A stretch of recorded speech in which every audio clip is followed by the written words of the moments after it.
dog is my constant companion. She skips. Salut, c'est Aline de Paris Secret. Alors aujourd'hui, je vous ai réalisé une vidéo sur les chiens à Paris. Il s'appelle Raymond, il a 3 mois. C'est un petit bulldog français et là, il partage notre vie depuis 1 mois. Donc je vous présente Juan, il a tout pile 1 an. C'est un loulou de Poméranie qui pèse 2,5 kg. Petite loulou, Nina. Elle a bientôt 2 ans. Elle vient d'où? De Russie. Alors ça c'est Ace, un petit Spitz poméranian de 1 an et quelques jours. Il a eu 1 an le 2 novembre. J'ai fait bien sûr tous les sites prénoms pour chiens avec la lettre P de base puisque je pensais l'avoir en 2019. Et il s'avère qu'il est né en 2018 donc j'ai dû refaire ma recherche sur la lettre O. Et O, c'était hyper difficile parce que j'ai vu tous les prénoms de chiens, j'avais aucune idée en tête. Et c'est la veille où je devais aller le rencontrer. Je me suis dit attends mais c'est tout bête, en fait c'est mon premier chien. Donc Juan. Pour les animaux, chaque année il y a une lettre et donc voilà, faut trouver un prénom dans la lettre. Donc quand tu rencontres un chien, quand tu sais comment il s'appelle, tu sais à peu près quel âge il a. J'hésitais entre Ninja, Nina, mais Nina ça lui va mieux parce qu'elle n'est pas très ninja. C'est l'année des P, mais on n'arrivait pas du tout à se mettre d'accord sur un des prénoms. Et moi je voulais un vieux prénom assez rigolo. Et du coup, mon copain m'a dit Raymond et je lui ai dit bah ouais franchement pourquoi pas. Normalement j'aurais dû commencer par un P, parce que c'était l'année des P, mais je trouvais pas de nom cool en P. Et je sais pas, je voulais chercher quelque chose de court et où j'ai pas l'air con quand je serai dans la rue quoi. Et Ace, je sais pas, je trouvais que ça sonnait bien et puis ça veut dire l'as, l'as de pique, l'as de trèfle, l'as de ce que tu veux en anglais, donc je trouvais ça cool. Je vais souvent dans le Marais, généralement. Et il y a pas mal de boutiques aussi pour les chiens. Oui. Donc on va par là-bas. Je dirais le parc Monceau ou le bois de Boulogne parce qu'on est un peu mitigé entre le fait d'avoir beaucoup d'espace et un peu moins de sécurité ou un peu moins d'espace avec un peu plus de sécurité. Dans mon quartier c'est plutôt sympa parce que je suis au-dessus du périph' et le périph' est recouvert d'espaces verts et de parcs donc c'est cool. Moi j'ai un petit parc à côté de chez moi qui s'appelle le parc Martin Luther King. Bon, moi, après, c'est pour une question de pratique. Mais sinon, il y a les Tuileries aussi, c'est plutôt pas mal. Mais par contre, ils n'aiment pas trop les chiens là-bas, donc il faut le promener discrètement. On est très très proches puisque Juan est en permanence avec moi. Du fait que je puisse l'amener au bureau, c'est un énorme avantage. Donc, on est très très très très proches et je dirais même fusionnels puisqu'on communique. Il aime trop sa maman. Ouais, même papa est jaloux parce qu'il a une petite préférence pour moi. C'est un amour inconditionnel, hein, voilà, mon petit bébé. Il me dit bonjour le matin, je lui dis bonjour le matin, je lui dis bonne nuit le soir. Voilà. Et puis il me suit partout au bureau, donc c'est trop. Il nous pique tout le temps nos chaussures et nos chaussettes. Ah oui. Donc en fait on les retrouve dans son panier. Voilà, mis à part qu'il nous a mangé les plantes une fois, on est revenu du travail, il avait mangé toutes les plantes, du coup on a enlevé les plantes. Le plus drôle et en même temps gênant je dirais, c'est cet été quand je partais en vacances avec lui, donc à l'aéroport. Il s'avère qu'il a commencé à faire caca en plein milieu de l'aéroport, devant tout le monde, devant toutes les portes d'embarquement. Donc voilà, les gens filmaient bien sûr, hein, parce que c'était mignon et drôle à la fois, et très gênant pour moi.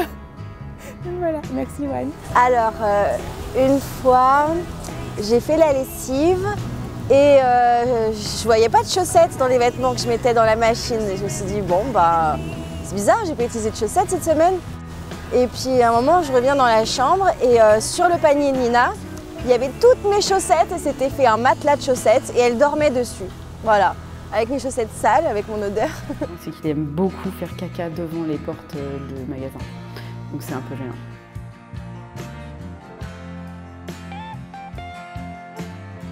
Ben justement, je peux plus tout faire aussi facilement. Ça veut dire que c'est tout bête, mais un week-end, une balade dans certains parcs ou jardins où les chiens sont interdits. Aller au cinéma le week-end, il faut que je pense à le déposer chez moi. Il y a des petites contraintes au quotidien qui fait qu'il y a aussi des musées qui n'acceptent pas les chiens, des choses que je faisais avant plus facilement, même pour le voyage.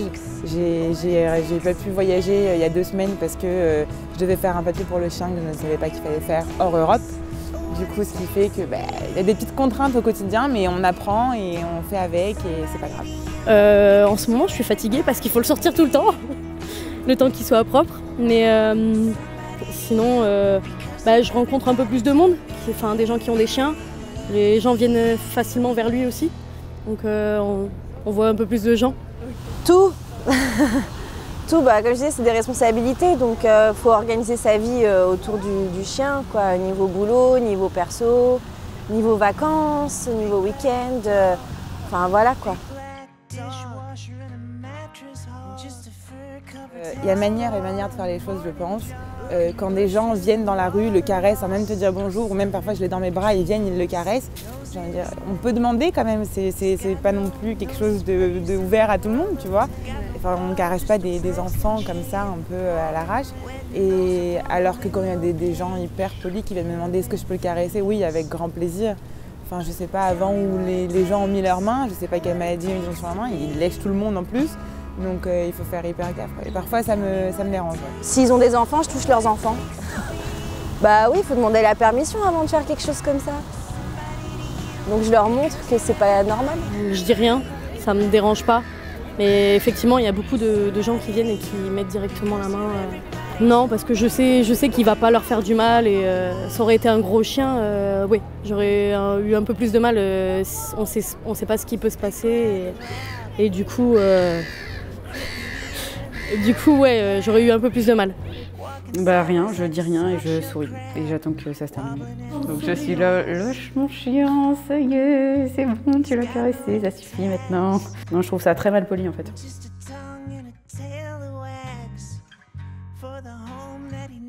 Oui. Alors il faut savoir que dans la rue, je me moquais des gens qui parlaient à leur chien avant.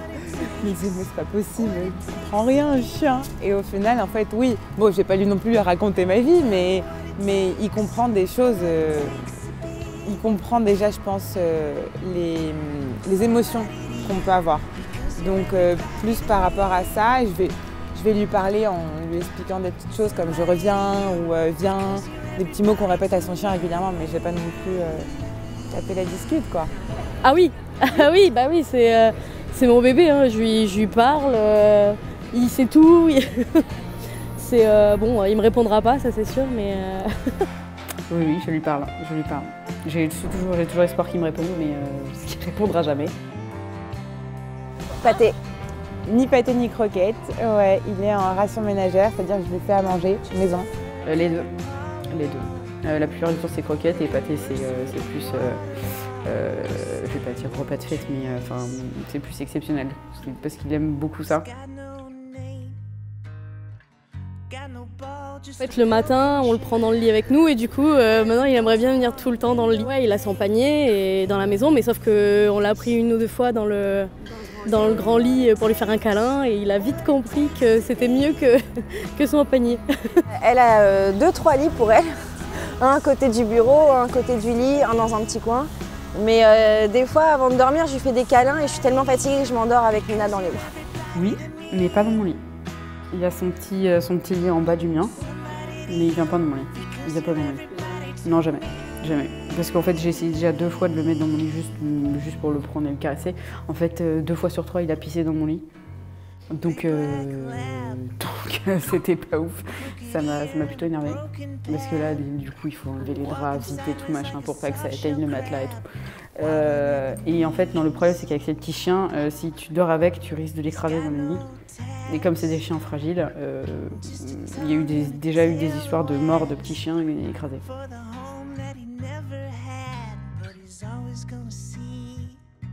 Pas trop, non.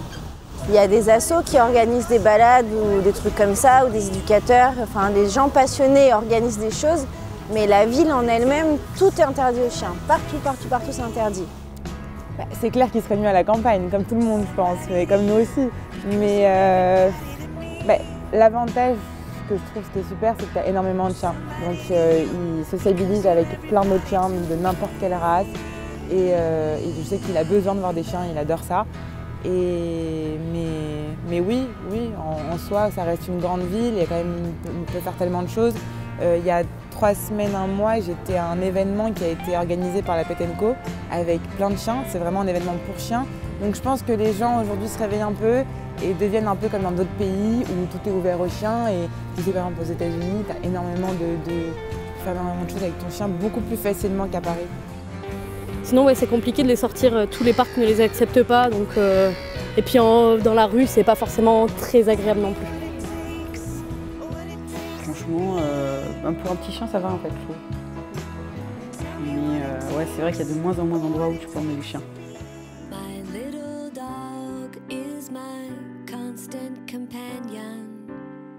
She skips and jumps when I come home.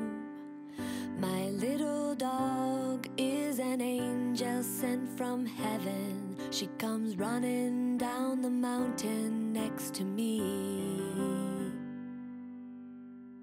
My little dog is my constant companion. She skips and jumps when I come home.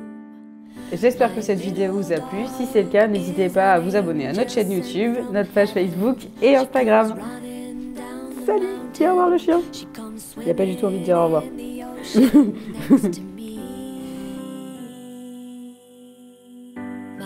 Ouais. Oui. Ah oui.